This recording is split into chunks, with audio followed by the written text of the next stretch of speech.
আসসালামু আলাইকুম। ভিয়েতনামে মাদা বলা হয় এমন এক মেয়ের আত্মাকে যে কিনা পানিতে থাকে এবং মানুষকে পানিতে টেনে নিয়ে গিয়ে মেরে ফেলে। এরকমই এক আত্মার চোখ পড়ে ছোট্ট এক বাচ্চা মেয়ে নাঙের উপর, আর এরপর সে তাকে নেওয়ার জন্য তার আশেপাশেই ঘুরতে থাকে। গল্পটি আসলে এক অসহায় মায়ের, যে কিনা স্বামী হারানোর পর তার একমাত্র মেয়েকে এই আত্মার হাত থেকে বাঁচানোর জন্য যে কোনো কিছু করতে প্রস্তুত ছিল।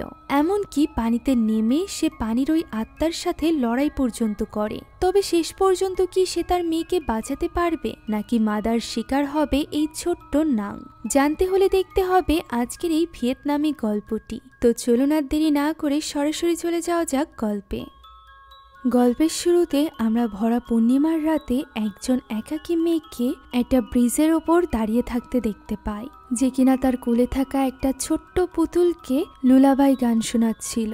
লুলাবাই গান হচ্ছে ছোট বাচ্চাদের ঘুমপাড়ানি গান। কাঁদতে কাঁদতে এই গান গাওয়ার মাঝখানে হঠাৎ করেই সে হাসতে শুরু করে, আর এরপর পুতুলটিকে হাতে নিয়ে সে উপরে উঠে দাঁড়ায়, যেখান থেকে সে লাফ দিয়ে পড়ে ওই লবণাক্ত পানিতে। দৃশ্য পরিবর্তিত হয় এবং আমরা ওই লবণাক্ত জঙ্গলের মাঝে একজন লোককে দেখতে পাই, যে কিনা ছোট্ট ডিঙি নৌকায় করে মাছ ধরছিল। রাতের অন্ধকারে একটা হারিকেনের আলোর সাহায্যে তার বিছিয়ে রাখা জাল থেকে সে মাছ কালেক্ট করছিল, যেখানে হঠাৎই সে জালে আটকা পড়া ওই পুতুলটিকে দেখতে পায়, যেটা তড়িঘড়ি করে জাল থেকে ছাড়াতে গিয়ে পুতুলটির মাথা তার শরীর থেকে আলাদা হয়ে পড়ে। লোকটি এই ব্যাপারে খুব একটা গুরুত্ব দেয় না এবং পুতুলটিকে সামনে ফেলে দেয়, আর এরপর সে সামনের দিকে এগোতে থাকে আরো মাছ কালেক্ট করার জন্য। যেখানে কিছু দূর গেলে হঠাৎ করেই সে আবারও জালে বেঁধে পড়া ওই পুতুলটিকে দেখতে পায়, যা দেখে সে বেশ অবাকই হয়। তাই এবার আর সে ওই পুতুলটিকে পানির মধ্যে ফেলে না, বরং সে জাল থেকে ছাড়িয়ে নিজের নৌকায় তুলে নেয়। এরই মাঝে হঠাৎ করে তার নৌকাটি ওই স্থানেই আটকে যায়। সেটা কিছুতেই সামনের দিকে এগোচ্ছিল না। তখনই তাকে কেউ ফিসফিসে গলায় ডাক দেয়। লোকটি ভীষণভাবে ভয় পেয়ে যায়। সে আশেপাশে দেখার চেষ্টা করছিল যে কেউ আছে কিনা। হঠাৎই দেখা যায় তার পেছনে ঝোপঝাড়ের মধ্যে কেউ একজন দাঁড়িয়ে আছে। পানির উপর সে যেন ভেসে আছে, যা দেখে লোকটি তো ভীষণ ভয় পেয়ে যায়। সে দ্রুত সেখান থেকে যাওয়ার চেষ্টা করে, তবে তার নৌকাটি কিছুতেই সামনের দিকে এগোচ্ছিল না। মেয়ের আত্মাটি তাকে বারবার জিজ্ঞাসা করছিল যে সে তার পুতুলটি দেখেছে কিনা। লোকটি তখন হঠাৎই দেখতে পায় মেয়েটি এবার তার নৌকায় উঠে বসেছে। মেয়েটি এবার তাকে প্রশ্ন করে যে সে তার পুতুলটির মাথা কেন তার শরীর থেকে আলাদা করে দিয়েছে। এই কথা শুনে লোকটি আরো বেশি ভয় পেয়ে যায়। সে দ্রুত সেখান থেকে যাওয়ার চেষ্টা করে। এমন সময় দেখতে পাই আশেপাশে কেউই নেই, অর্থাৎ ওই আত্মাটি গায়েব হয়ে গিয়েছে। এদিকে ভয়ে লোকটির হাত থেকে তার বৈঠাটা নিচে পড়ে গিয়েছিল, যেটা পানি থেকে ওঠানোর চেষ্টা করতেই ওই আত্মা তাকে টেনে নিয়ে যায় পানির ভেতরে। পানিতে ভেসে ওঠে তার দুটো স্যান্ডেল। আর এরই সাথে আমরা দেখতে পাই এই জলাশয় আসলে কতটা বড়। এটা ছিল ভিয়েতনামের একটা ম্যানগ্রোভ ফরেস্ট, আমাদের বাংলাদেশের সুন্দরবনের মতো। আর এই জঙ্গলের মধ্যেই এক বাসিন্দার বাড়ির দৃশ্য আমরা দেখতে পাই। মূলত এই বাড়িটি ছিল নাঙের। আজ নাঙের জন্মদিন। নাঙের নানি তাই তার বন্ধুদেরকে এখানে বসে গল্প শোনাচ্ছিল। সে মূলত তাদেরকে মাদার গল্প শোনাচ্ছিল, অর্থাৎ এই পানির ভয়ঙ্কর আত্মার। তখনই এই বাচ্চাদের মধ্যে যে নামের একটা বাচ্চা জিজ্ঞাসা করে যে এই পানির ভূত সারাক্ষণ পানিতে থাকে, তাহলে তার কি ঠান্ডা লাগে না? তারা তো একটু সময় বেশি গোসল করলেই তাদের ঠান্ডা লেগে যায়, পানির ভূতের কেন ঠান্ডা লাগে না? এরকম অদ্ভুত প্রশ্নের মাঝেই তার মা তাকে নিতে চলে আসে। বেশ রাত হয়ে যাওয়ায় নাঙের নানিও তাদেরকে বাড়িতে ফিরে যেতে বলে। তবে জন্মদিনে তার সব বন্ধু বান্ধব আসলেও নাঙের মন ভালো ছিল না, কারণ তার মা তার সাথে ছিল না। সে তার কাজের জন্য ওই দিনও বেশ রাত করে বাসায় ফেরে। ততক্ষণে নাং অপেক্ষা করতে করতে কাঁদতে কাঁদতে ঘুমিয়ে পড়েছিল, যে ব্যাপারটা তার নানি তার মাকে জানায়। তার মায়ের নাম ছিল লি। লির হাজবেন্ড না থাকায় তাকেই কাজ করতে হতো। সে মূলত ডুবুরির কাজ করত। এই ম্যানগ্রোভ ফরেস্টের ভেতরে কেউ মারা গেলে তার লাশ উদ্ধারের জন্য লিকেই ব্যবহার করা হতো। তবে তার এই কাজ তার মেয়ে নাঙের পছন্দ ছিল না, কারণ এর জন্য তাকে অনেক রাত পর্যন্ত বাইরে থাকতে হতো। তাই তো লিয়ের মাও এখানে লিকে বোঝায় যে নাং অনেক আগেই তার বাবাকে অলরেডি হারিয়েছে। এই মুহূর্তে তার মায়ের খুব প্রয়োজন। তখনই আমরা জানতে পারি লির হাজবেন্ডও এই পানিতে ডুবেই মারা গিয়েছিল, যার পর থেকে লি এতটাই বেশি ভেঙে পড়েছিল যে সে এই ডুবুরির কাজ শুরু করে। এবং সেই সকল মানুষদেরকে তাদের আপনজনদের লাশ খুঁজে দেয় যারা কিনা অধীর আগ্রহে তার মতো করে নদীর পাড়ে অপেক্ষা করতে থাকে, যেরকম অপেক্ষা সে একদিন করেছিল তার হাজবেন্ডের জন্য। তাই তো এই কাজটি তার জন্য খুবই স্পেশাল। সে এই কাজটি কিছুতেই ছাড়তে চায় না। তাছাড়া তার মা তো আছেই তার মেয়ের খেয়াল রাখার জন্য। একথা শুনে তার মাও আর কথা বাড়ায় না, বরং সে তাকে খেয়ে শুয়ে পড়তে বলে সেখান থেকে বেরিয়ে যায়। দৃশ্য চলে যায় অতীতে। আমরা জানতে পারি এই মহিলা আসলে লির আপন মা নয়, বরং লি তাকে মায়ের মতো সম্মান করে এবং তাকে মা বলে ডাকে। কয়েক মাস আগেই লি তার বাচ্চা সমেত এখানে শিফট হয়েছে। মূলত নাংয়ের স্কুল এই স্থান থেকে বেশ কাছে ছিল, তাকে বারবার নদী পার হতে হতো না। এ কারণেই তারা এখানে এসে থাকতে শুরু করেছিল। আর এই বাড়ির মালিকই ছিল ওই মহিলা, যাকে লি এখন মা বলে ডাকে। সে নাংয়ের ঠিক নানির মতো করে খেয়াল রাখে, কারণ তারও জীবনে কেউই নেই। সে লি এবং তার মেয়েকে আপন করে নিয়েছে। এখন দৃশ্য চলে আসে বর্তমানে। ওই দিন লি নাংকে স্কুল পর্যন্ত এগিয়ে দেয়, মানে নদীটা পার করে দেয় নিজের ডিঙি নৌকায় করে। সে নাংয়ের কাছে ক্ষমা চাইছিল গতকাল রাতে দেরি করে আসার জন্য। তখন নাং বলে সে তার উপর রেগে নেই, সে শুধুমাত্র তাকে নিয়ে চিন্তা করে, তাই তার মা যেন এত রাতে পানিতে না নামে। লি মেয়ের রাগ ভাঙাতে পেরে ভীষণ খুশি হয়ে যায় এবং তাকে বলে আজ রাতে তারা দুজন মিলে বার্থডে সেলিব্রেট করবে। সে কেক কিনে আনবে, সেই সাথে একটা হাঁস কিনে আনবে। নাংও এখানে তার কথা মেনে নেয় এবং চলে যায় স্কুলের দিকে। দেরি হয়ে যাওয়ায় তার বন্ধুরা আগে হেঁটে চলে গিয়েছিল, তাই জঙ্গলের এই পথে সে একা একাই সামনের দিকে হাঁটছিল। এমন সময় হঠাৎই সে পাশ থেকে একটা শব্দ শুনতে পায়। সেদিকে তাকালে সে সেখানে ওই পুতুলটিকে দেখতে পায়। ছোট বাচ্চা মেয়ে নাং বুঝতেও পারে না যে এই জলাশয় থেকে তোলা এই সামান্য পুতুলের কারণে তার জীবনে কত বড় বিপদ আসতে চলেছে। সে এই পুতুলটিকে নিজের সাথে নিয়ে স্কুলে যায়, যেখানে টিফিন আওয়ার শুরু হয়ে গিয়েছিল। সব বাচ্চা কাচ্চারা খেলাধুলা করছিল, তবে নাং তো তার এই পুতুলটি নিয়ে এক কোনায় বসেছিল।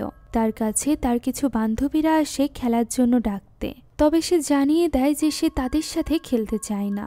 এমন সময় হঠাৎই এক অদ্ভুত গলার ডাক শোনা যায়। নাং ভাবে তার বান্ধবীরা হয়তোবা তাকে আবারও ডাকছে, তবে সে দেখতে পায় আশেপাশে কেউই নেই। ওই অদ্ভুত বাচ্চা কণ্ঠটি তাকে বারবার ডাকতে থাকে। যে ডাক অনুসরণ করে নাং হেঁটে যায় স্কুলের পেছনে থাকা ওয়াশরুমের দিকে। সেখানে তার এক বন্ধুর সাথে তার দেখা হয়, যে কিনা তাকে আবারও খেলার জন্য ডাকে। নাং বুঝতে পারে এই ছেলেটি তাকে এতক্ষণ ডাকেনি, তাই সে ওই আওয়াজের পিছু পিছু আবারও সামনের দিকে এগিয়ে যায়। কিছু দূর এগোতেই সে হতভম্ব হয়ে যায়, কেননা তার সামনে দাঁড়িয়ে ছিল ওই ভয়ঙ্কর প্রেতাত্মা। তাকে এইভাবে সামনে দেখে নাং তো থরথর করে কাঁপছিল। তখনই সেখানে চলে আসে তার ওই বন্ধু যে কিনা সামনে কাউকেই দেখতে পারছিল না, তবে নাং তখনও সেখানে ওই প্রেতাত্মাকে দেখতে পারছিল। এ কারণেই দুষ্টু বাচ্চা যে এখানে নাংকে নিয়ে মজা করতে শুরু করে। সে তাকে কয়েকবার ভয়ও দেখায়। এরপর সে নাংয়ের ভয় ভাঙানোর জন্য নিজে চলে যায় ওই স্থানটিতে, যেখানে কিনা নাং ওই প্রেতাত্মাকে দেখতে পারছিল।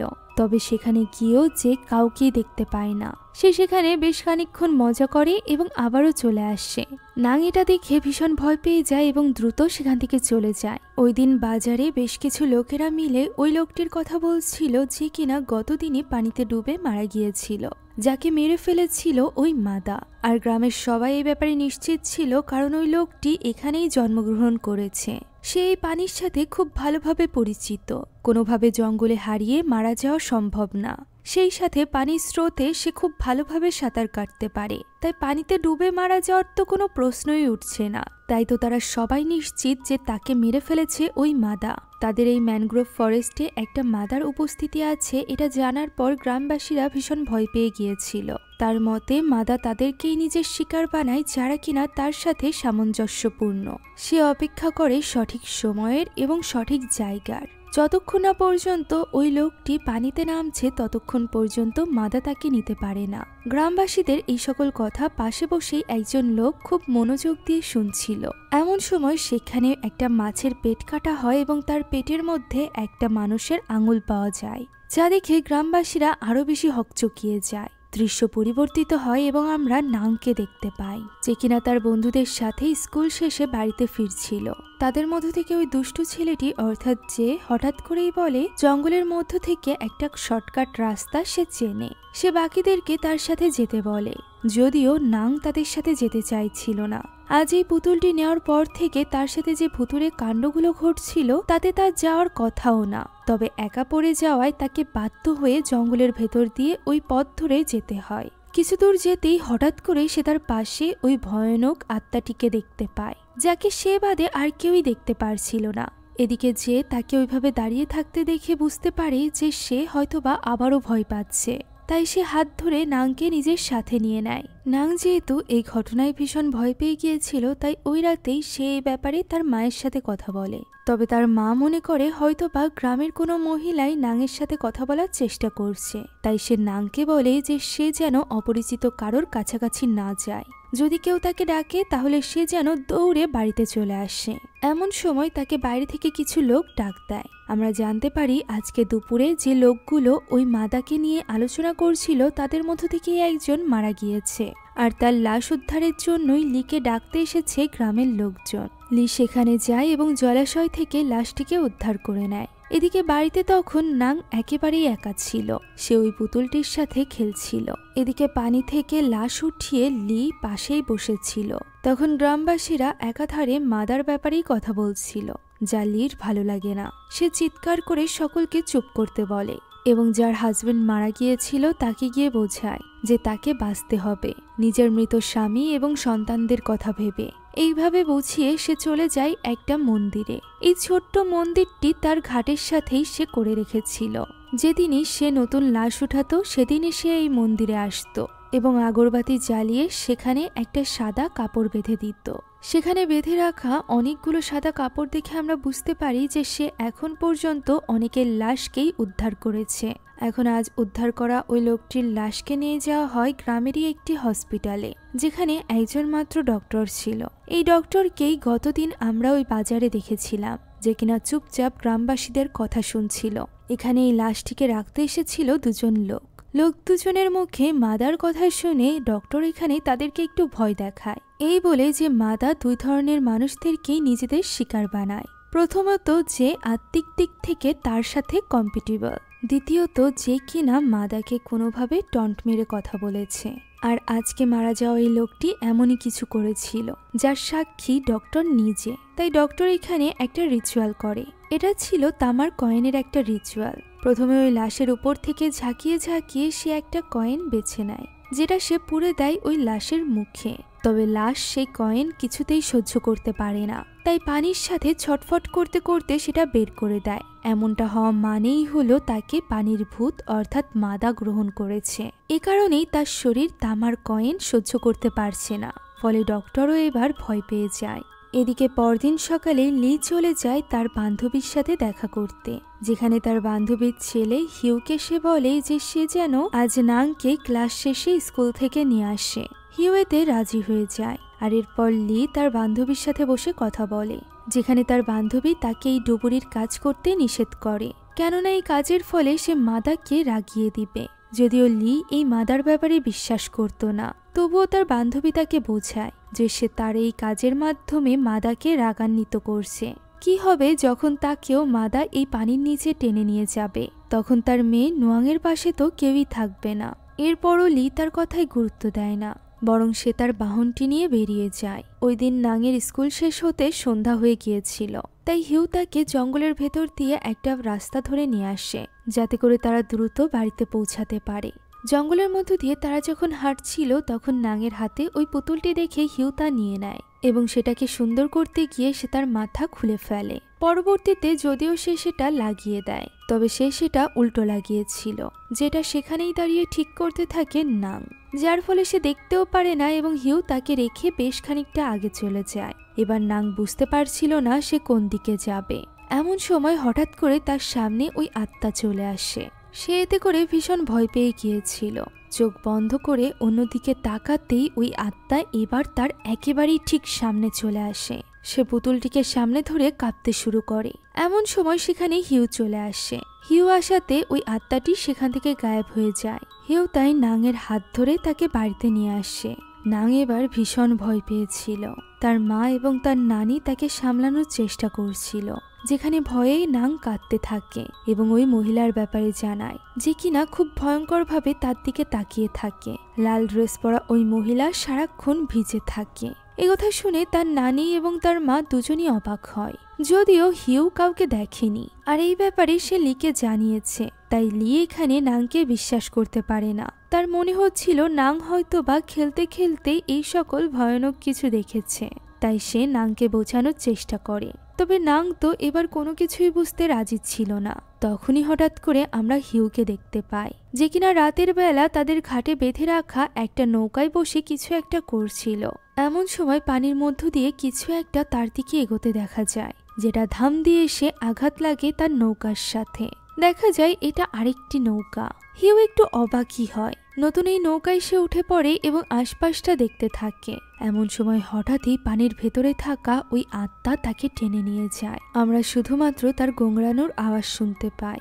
এদিকে পুরো বাড়িতে তাকে খুঁজে না পেয়ে তার মা ডেকে পাঠায় লিকে। লি সেখানে এসে যখন দেখতে পায় যে পানির কাছে বোট রয়েছে, তখনই সে সবকিছু বুঝে যায়। তবে সে তার বান্ধবীকে বুঝতে দেয় না, কেননা সে চাইছিল না স্বামীহারা তার বান্ধবী একেবারেই ভেঙে পড়ুক। তাই সে তার বান্ধবীকে বলে আশেপাশে তার ছেলের বন্ধুদের বাড়িতে খোঁজ নিতে, যে সে সেখানে গিয়েছে কিনা। তাকে সেদিকে পাঠিয়ে লি এখানে নিজেই খোঁজ শুরু করে।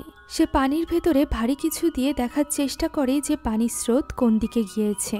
অন্যদিকে ওই সময় আমরা নাংকে দেখতে পাই, যাকে তার ঘরে ঘুমিয়ে রাখতে তার নানি গিয়েছিল। তবে নাং একা একা ঘুমাতে ভীষণ ভয় পাচ্ছিল। সে তার নানিকে তার সাথেই শুতে বলে, তবে তার নানির হাতে বেশ কাজ ছিল। তাই সে নাংকে বুঝিয়ে বলে যে সে একটু পরে তার হাতের কাজ শেষ করে এসে তার পাশে ঘুমাবে। এ কথা মেনে নাংও ভয়ে ভয়ে তার বিছানায় শুয়ে পড়ে। তখনই আমরা এক অদ্ভুত দৃশ্য দেখতে পাই। আমরা প্রথমে দেখতে পাই লি পানির ভেতরে হিউয়ের লাশ খুঁজছে। তবে অনেক খোঁজাখুঁজির পরও সে হিউয়ের লাশ খুঁজে পায় না, যে কারণে সে ফিরে যায় বাড়িতে ফিরে সে একটু পূজা করে চলে যায় পানি খেতে, যেখানে পানির ট্যাপ থেকে পানি নয় বরং মানুষের চামড়া বের হচ্ছিল, যা দেখে লি একটু অবাক হয়। সে সেটা ফেলে সামনের দিকে ঘুরতেই হতবাক হয়ে যায়, কেননা তার সামনে দাঁড়িয়ে ছিল হিউয়ের এক ভয়ঙ্কর রূপ, যে কিনা তাকে বলে দেয় যে সে পানির কোন অংশে রয়েছে। আর এই ভয়ানক স্বপ্ন দেখে সত্যিকার অর্থে লিয়ের ঘুম ভেঙে যায়। সে এতক্ষণ যাবৎ তার মন্দিরের কাছে শুয়ে এই স্বপ্ন দেখছিল। এখন পূজা করে সে বেরিয়ে পড়ে হিউয়ের লাশ খুঁজতে। স্বপ্নে হিউ তাকে যে স্থানটি দেখিয়েছিল সেখানে গিয়ে সে আবারও পূজা করতে থাকে। প্রথমে একটু পবিত্র পানি সে পানিতে এবং নিজের মাথায় ঢেলে এরপর প্রার্থনা করে সে পানিতে নেমে পড়ে। সেখানে বড় একটা জাল লাগানো ছিল, যে জালে আটকে ছিল হিউয়ের লাশ, যা দেখে সে দ্রুত উপরে ওঠে এবং একটা ছুরি নিয়ে আবারও পানির নিচে যায়। সে খুব তড়িঘড়ি করে লাশটিকে জাল থেকে ছাড়ায় আর এরপর সেটাকে নিয়ে উপরে উঠে আসে। হিউ তার জন্য তার ছেলের মতো ছিল, যে কারণে হিউয়ের লাশ দেখে সে ভীষণভাবে ভেঙে পড়েছিল। অন্যদিকে তার নিজের মেয়ে অর্থাৎ নাংয়ের সাথেও ভুতুরে কারবার শুরু হয়ে গিয়েছিল। নাং যখন ঘুমিয়েছিল হঠাৎ করেই তার ঘরের জানালাটি আপনা আপনিই খুলে যায়। নাং ভয়ে ভয়ে আস্তে আস্তে বিছানা থেকে ওঠে এবং জানালাটি আটকে আবারও বিছানায় চলে আসে। তবে সে বিছানায় ফিরতেই আবারও দেখতে পায় যে জানালাটি আপনা আপনি খুলে যাচ্ছে। নাং আবারও চলে যায় জানালাটি বন্ধ করতে। সে জানালাটি বন্ধ করে আবারও বিছানায় ফিরে এসে দেখতে পায় জানালাটি আবারও খুলে যাচ্ছে, যা দেখে এবার নাং ভীষণ ভয় পেয়ে যায়। সে ভয়ে দ্রুত মুড়ি দিয়ে শুয়ে পড়ে। তখনই এক অদ্ভুত আওয়াজ শোনা যায়, যা দেখে বোঝা যাচ্ছিল যে কেউ ভেজা অবস্থায় হাঁটতে হাঁটতে তার দিকে এগিয়ে আসছে। এরকম আওয়াজ শুনে নাং আরো বেশি ভয় পাচ্ছিল।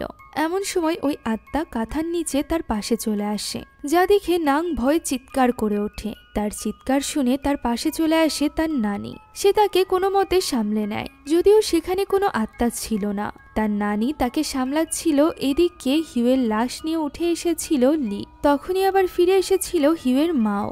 সে নিজের সামনে নিজের ছেলের এই লাশ দেখে হতবাক হয়ে যায় এবং পাগলের মতো ছুটে আসে তার কাছে।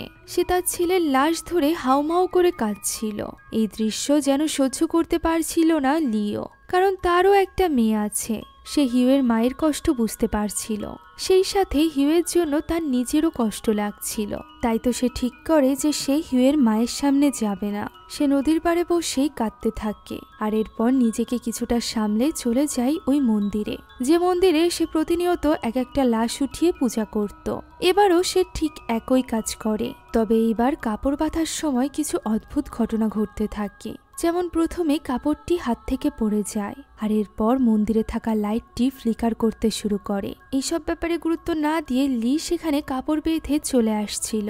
এমন সময় হঠাৎই সে কিছু পোড়ার আওয়াজ শুনতে পায়। পিছে ফিরে তাকাতেই সে দেখতে পায় হিউয়ের জন্য বেঁধে রাখা কাপড়টিতে আগুন ধরে গিয়েছে এবং সেখান থেকে আগুনের ফুলকি পড়ছে। সবথেকে অদ্ভুত ব্যাপার হলো এই ফুলকিগুলো নিচে পড়তে পড়তেই সেটা পানিতে পরিণত হচ্ছে, তাও সাধারণ পানি নয়, বরং রক্ত পানিতে, যেটা সে হাত দিয়ে স্পর্শ করে। তবে অদ্ভুত ব্যাপার হলো কিছু সময় পরই সেটা তার আঙুল থেকে গায়েব হয়ে যায়। সে দেখতে পায় সবকিছু স্বাভাবিক, কাপড়ে আগুন লাগেনি, সেখানকার লাইটও ঠিক আছে, যা দেখে সে ভাবে এই সব কিছু হয়তো বা সে মনের ভুলে দেখেছে। অন্যদিকে হিউয়ের লাশ তখন ছিল ওই ডক্টরের কাছে। লাশের মুখ ঢাকতেই সেখানে থাকা লাইটগুলো ফ্লিকার করতে থাকে, যা দেখে ডক্টর চ্যাং একটু অবাক হয় এবং সামনের দিকে এগিয়ে আসে। লাইটটা ঠিক হয়ে গেলে সে আবারও পিছে ঘুরে অবাক হয়ে যায়, কেননা স্ট্রেচারের উপর হিউয়ের লাশ ছিল না। সে এটা দেখে একটু অবাক হয় এবং আশেপাশে খুঁজতে থাকে। তখনই সে দেখতে পায় অন্য একটি স্ট্রেচারের উপর উল্টোভাবে হিউয়ের লাশ রয়েছে, যেভাবে সে রেখেছিল না। লাশটির কাছে যেতেই সেটা উঠে বসে। এই দৃশ্য দেখে ভয়ে চ্যাংয়ের ঘুম ভেঙে যায়। তাই তো সে চলে যায় হিউয়ের লাশের কাছে সেটা চেক করতে।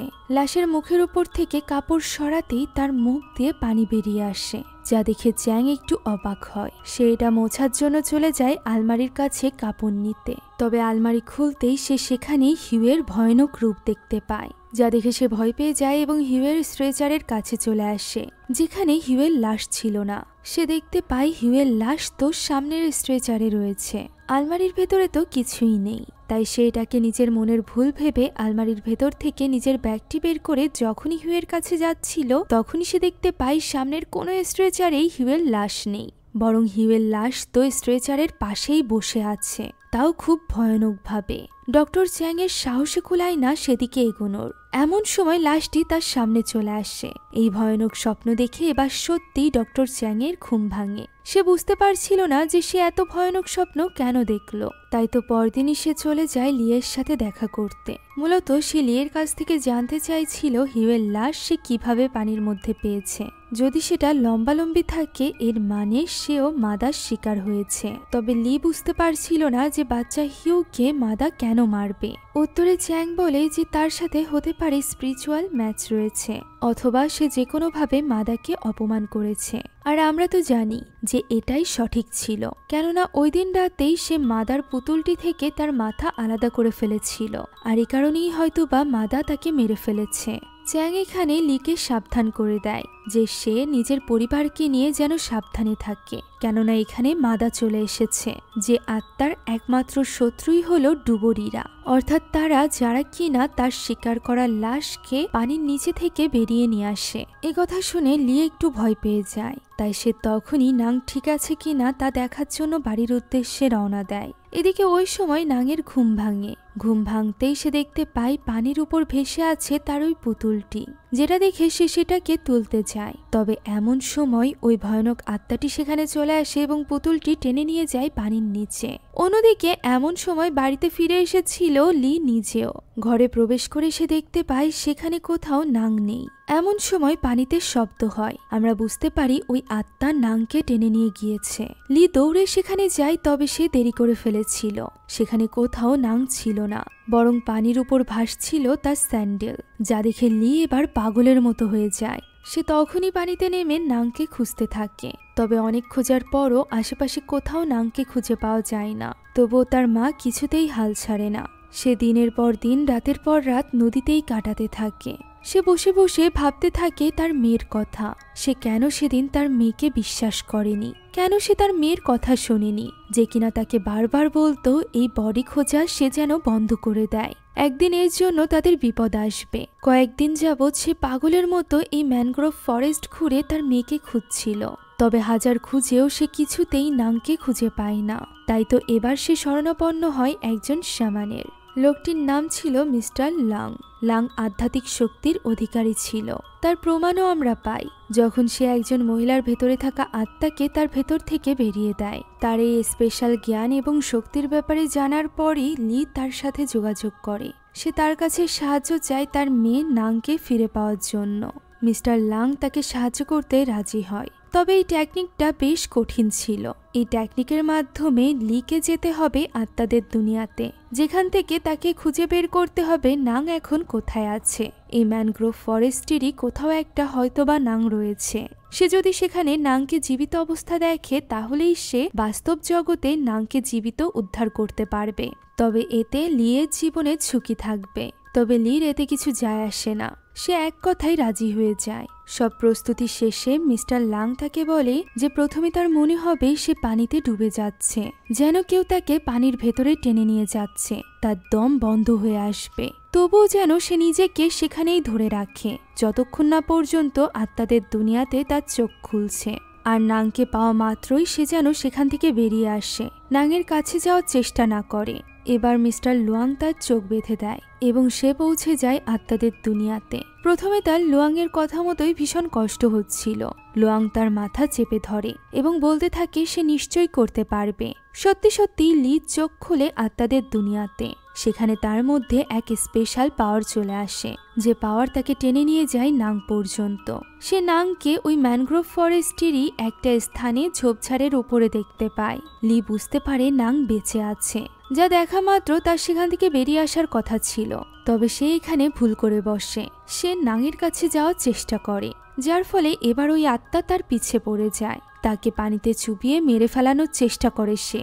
মিস্টার লুয়াংও এই ব্যাপারটা বুঝতে পারে, তাই সে এখানে লিকে বাঁচানোর জন্য তাকে বেরিয়ে আসতে বলতে থাকে এবং সেই সাথে পানির ভেতরে থাকা ওই কাগজটির ওপর হাত রাখে, যাতে করে ওই কাগজটি ডুবে না যায়। সেটা যদি কোনোভাবে হারিয়ে যায় বা ডুবে যায় তাহলে লিও মারা যাবে। তবে লিকে বেরিয়ে আনতে গিয়ে মিস্টার লুয়াংই এখানে আহত হয়ে পড়ে।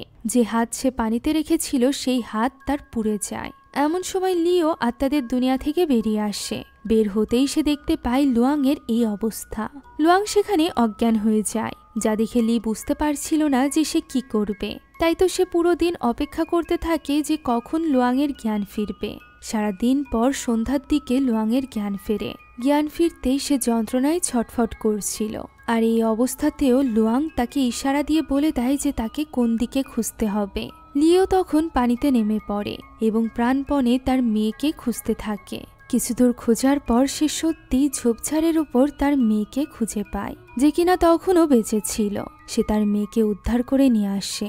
তবে এতে করে ওই আত্মা ক্ষেপে যায় লুয়াংয়ের উপর, কেননা লুয়াংয়ের কারণেই লি নাংয়ের ব্যাপারে জেনে গিয়েছিল। তাই তো সে এবার পৌঁছে যায় লুয়াংয়ের কাছে। লুয়াং তখন নদী থেকে পানি নিচ্ছিল। হঠাৎ করেই পেছনের লাইটটি ফ্লিকার করতে শুরু করে। সে পানি নিয়ে ঘুরতেই দেখতে পায় তার সামনে ভয়ানকভাবে বসে আছে পানির ওই আত্মা, যে কিনা তার সামনেই পানির ভেতরে লাফ দেয়। লুয়াং দ্রুত সেখান থেকে চলে যাচ্ছিল, তখন ওই আত্মা নিজের চুল তার পায়ে পেঁচিয়ে নেয় এবং তাকে টেনে পানির ভেতরে নিয়ে যায়। লুয়াং অনেকক্ষণ যাবৎ চেষ্টা করে নিজেকে বাঁচানোর, তবে ফাইনালি ওই আত্মা তাকে পানির ভেতরে টেনে নিয়েই যায়। এদিকে পানি থেকে উদ্ধার করে নিয়ে আসার পর নোয়াংয়ের প্রচণ্ড জ্বর এসেছিল, তাই লি তাকে খুব যত্নের সাথে তার শরীর মুছিয়ে দিচ্ছিল। তবে নাং এখনো পর্যন্ত কোনো রকম কথা বলেনি, যে ব্যাপারটা নিয়ে লি একটু কষ্টে ছিল। পরদিন সকালে সে লুয়াংয়ের মৃত্যুর ব্যাপারে জানতে পারে এবং চলে যায় ওই হসপিটালে, যেখানে লুয়াংয়ের লাশ রাখা ছিল। চ্যাংও বুঝতে পেরেছিল লুয়াংকে মাদা স্বীকার করেছে, তাই সে লিয়ের কাছ থেকে সবটা শুনে নেয় এবং বুঝতে পারে মাদার নজর রয়েছে নাংয়ের উপর। তাই সে লির কাছে জিজ্ঞাসা করে যে নাংয়ের জন্ম কবে। উত্তরে লি জানায় ডিসেম্বরের পূর্ণিমার রাতে, যা শুনে চ্যাং ভয় পেয়ে যায়, কেননা ওই একই রাতে মাদা ওই পানিতে পড়ে নিজেকে শেষ করে দিয়েছিল। মূলত সে তার বয়ফ্রেন্ডের সাথে বিয়ের আগেই প্রেগনেন্ট হয়ে গিয়েছিল, তবে তার বয়ফ্রেন্ড তাকে গ্রহণ করে না, যে কারণে সে নিজেকে শেষ করে দেওয়ার পথ বেছে নেয়। এখন এই ব্যাপারে জানার পর লি তখনই চলে যায় নাংয়ের কাছে। সে সারাদিন নাংয়ের সাথেই থাকে। রাতের দিকে সে টেবিলেই ঘুমিয়ে পড়ে। এমন সময় আমরা দেখতে পাই নাং চোখ মেলে, যেখানে তার পুরো চোখ কালো ছিল, যেন তাকে বশে নিয়ে ফেলেছিল ওই আত্মা। আত্মা।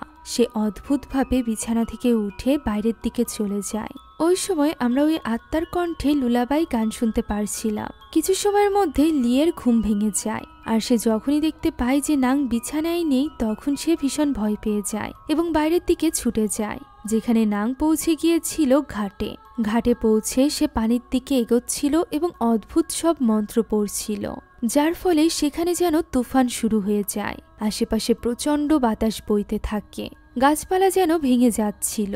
শুধুমাত্র তাই নয়, পানির স্রোতের গতিও যেন অনেক বেড়ে গিয়েছিল।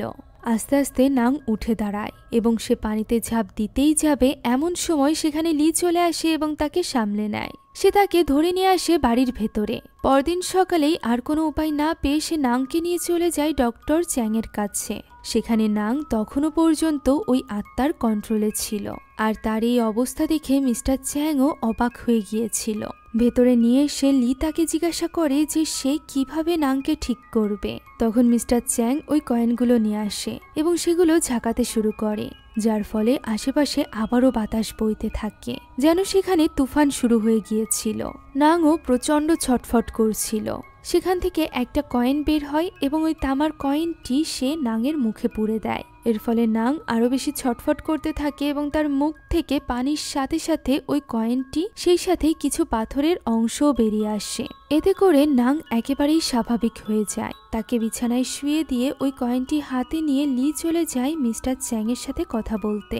সে এই তামার কয়েনের ব্যাপারে চ্যাংকে জিজ্ঞাসা করে, যেখানে চ্যাং জানায় এই তামার কয়েন মানুষকে মাদার থেকে রক্ষা করে। মাদার আত্মা কোনোভাবেই তামার কয়েন সহ্য করতে পারে না। তাদের এই সকল কথা ভেতরে থাকা নাংও শুনে নেয়। তবে লি তো বুঝতেই পারছিল না যে কেন ওই আত্মা নাংকে তার শিকার বানিয়েছে।